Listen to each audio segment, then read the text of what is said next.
आज हम देखेंगे मॉडर्न हिस्ट्री में देख लिए थे इससे पहले धार्मिक सुधार आंदोलन, उसके बाद देखे हैं लोअर कास्ट मूवमेंट तक, और आज देखेंगे धार्मिक और राजनीतिक आंदोलन देखेंगे। धार्मिक और राजनीतिक आंदोलन कहने का मतलब वैसा आंदोलन जो धार्मिक रूप में शुरू होता है और अंत जो होता है ना ये राजनीतिक स्वरूप ले लेता है। क्या ले लेता है?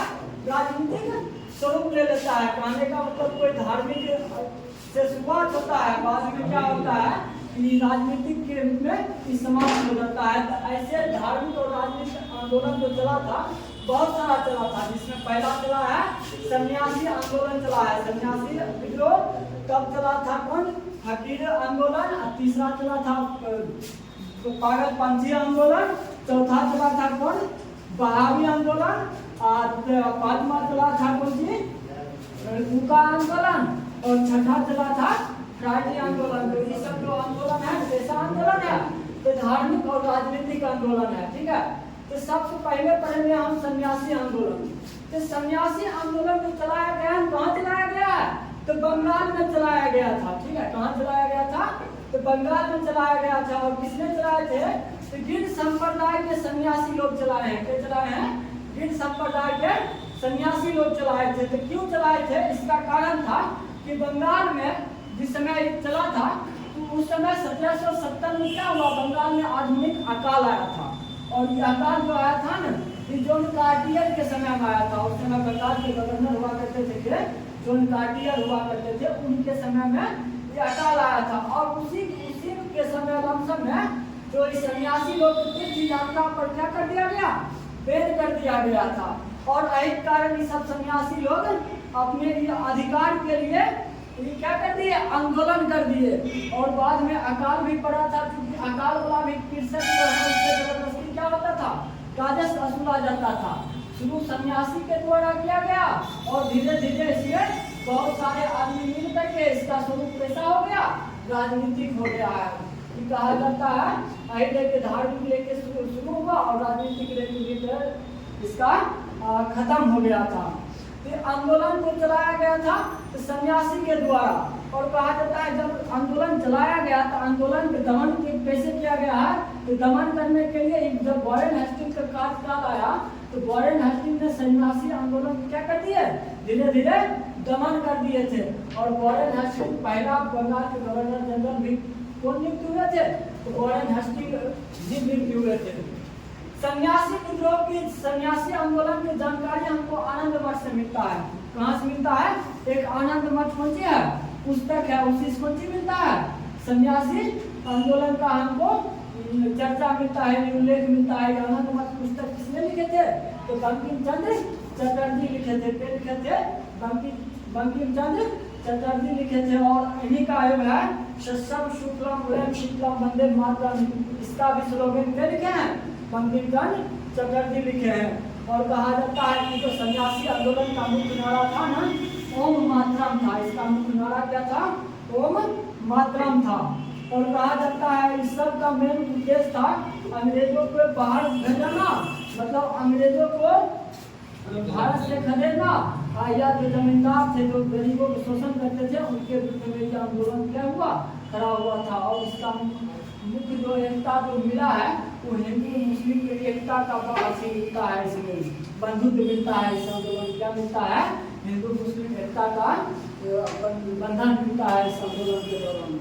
और कहा जाता है सन्यासी आंदोलन के जो नेतृत्व करता है समय के साथ बदलते गए हैं। जैसे कि शुरुआत के रूप है केना सरकार द्वारा किया गया है। केना सरकार, द्विज नारायण, चिराग अली, भवानी पाठक, देवी चौधरानी और मजूम साहब, ये सब क्या किए हैं? सन्यासी विद्रोह का क्या किए हैं? तो नेतृत्व किए हैं। दूसरा धार्मिक राजनीतिक आंदोलन है फकीर आंदोलन। फकीर जो हुआ करते थे ये भी मुस्लिम हुआ करते थे, जो घुमक्कड़ मुस्लिम होते थे उनको ही फकीर बोला जाता है। और इसका भी कहाँ हुआ था? शुरुआत इसका भी बंगाल में हुआ है। कहाँ हुआ है? तो बंगाल में हुआ था। नेतृत्व करता थे तो मजूम साहब थे, चिराग अली थे, और हिंदू में थे भवानी पाठक और देवी चौधरानी फकीर आंदोलन के नेतृत्व कर रहे थे। फकीर आंदोलन के बाद आया चला था कौन सी? पागलपंथी आंदोलन। ये भी अब अर्थ संप्रदाय था। कौन सी? पागलपंथी थे ना अर्ध संप्रदाय था। और कहा जाता है इस पागलपंथी का जो नेतृत्व करता थे वो करम शाह थे, और करम शाह के बाद उनका पुत्र हुआ करते थे टीपू मीर या टीटू मीर। ही पागलपंथी विद्रोह कर करम शाह के बाद इसको चलाए थे। चौथा आंदोलन था फराइजी आंदोलन। फराइजी आंदोलन जो थे ना, जे फराइजी आंदोलन जो प्रेरित थे ना, तो हाजी शरीयतुल्लाह के अनुयायी से इस सब जो है ना, एक अनुयायी थे इस सब से ही प्रेरित थे। किनका? हाजी शरीयतुल्लाह से प्रेरित थे फराइजी आंदोलन। और कहा जाता है हाजी शरीयतुल्लाह के बाद जो इस आंदोलन के नेतृत्व किए फराइजी आंदोलन के दादू मियाँ किए हैं। क्या किए हैं? तो दादू मियाँ किए थे हाजी शरीयतुल्लाह के बाद।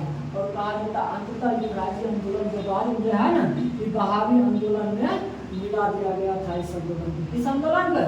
तो फराइजी आंदोलन में किस आंदोलन में मिला दिया गया है? तो बहावी आंदोलन में मिला दिया गया था। अब देखिए यह चला था बहावी आंदोलन। बहावी आंदोलन कौन है? धार्मिक राजनीतिक सुधार अगला है बहावी आंदोलन है। बहावी आंदोलन सर्वप्रथम चला भी था, कहाँ चला था? अरब में चला था। इसको चलाने वाले के थे अब्दुल वहाब थे। और क्यों चलाए थे? तो प्राचीन मुस्लिम रीति रिवाज को अपनाने के लिए चलाया गया था। जो हजरत मोहम्मद साहब के जो ग्रंथ थे उनके अनुसार हिंदू धर्म का प्राचीन मुस्लिम धर्म पुनरुद्धार की बात को सोचा गया था। इसलिए कभी कभी इस आंदोलन को पुनरुद्धार आंदोलन या पुनर्शुद्धि आंदोलन भी कहा गया है मुस्लिम में। ठीक है, क्योंकि हाजी सलाथी जो है हजरत मोहम्मद उनकी शिक्षाओं पर चाह रहे थे सब मुस्लिम आगे बढ़े। और अभी लेकिन कहाँ चलाए थे? चला था पहला अरब में। भारत में बहावी आंदोलन चलाने का श्रेय अगर जाता है ना, तो सैयद अहमद को जाता है। लेकिन सबसे बड़ी बात है दिल्ली के शाहवली थे। शाहवली को बड़ा चिंतनशील हुआ करते थे मुस्लिम को लेकर के, कहाँ से कहाँ चल गया है। तो वही एक बार क्या हुए, सर सैयद अहमद गए थे मक्का मदीना घूमने के लिए, तो उनका मुलाकात हो जाता है अब्दुल वहाब से। और अब्दुल वहाब से प्रेरित होकर के भारत में भी क्या करते हैं?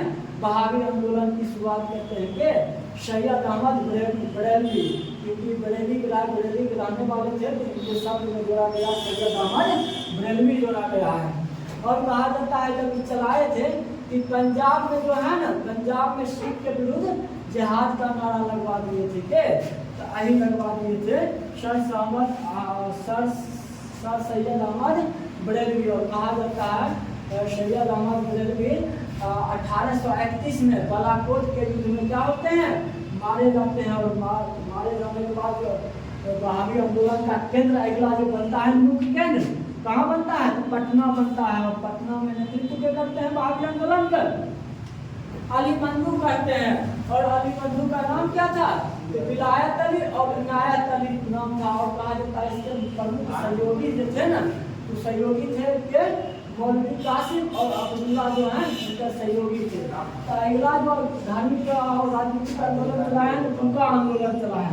और टूका आंदोलन के चलाए थे जवाहर मन चलाए थे, भगत जवाहर मन चलाए थे टूका आंदोलन।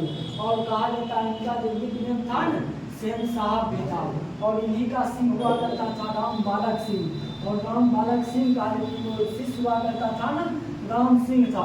और राम सिंह कहा जाता था, राम सिंह के बारे में बोला जाता था कि राम सिंह जो है गुरु गोविंद सिंह क्या बोलते हैं? गुरु गोविंद सिंह के अवतार माने जाते थे। राम सिंह माने जाते थे कौन से? गुरु गोविंद सिंह का अवतार माने जाते थे। और उन्हीं के नेतृत्व में क्या होता है? आगे उनका आंदोलन आगे बढ़ता है। और कहा जाता है उन्हीं का आंदोलन के समय में 50 कुकी को तोप के सामने ला करके उड़ा दिया गया था। ठीक है। और उड़ाने का काम कौन अंग्रेज किए थे? एगो फर्स्ट स्मिथ कोवेन अंग्रेज थे, जो 50 कुकी को क्या करते हैं? तोप के सामने रख करके उड़ा देते हैं। और कहा जाता है यही राम सिंह है जो रामधारी संप्रदाय की स्थापना करते हैं। रामधारी संप्रदाय किससे संबंधित है? तो सिख धर्म से संबंधित है। जितना है ना आंदोलन, ये धार्मिक और राजनीतिक आंदोलन है। ठीक है, कौन आंदोलन है? धार्मिक और राजनीतिक आंदोलन है। ठीक है,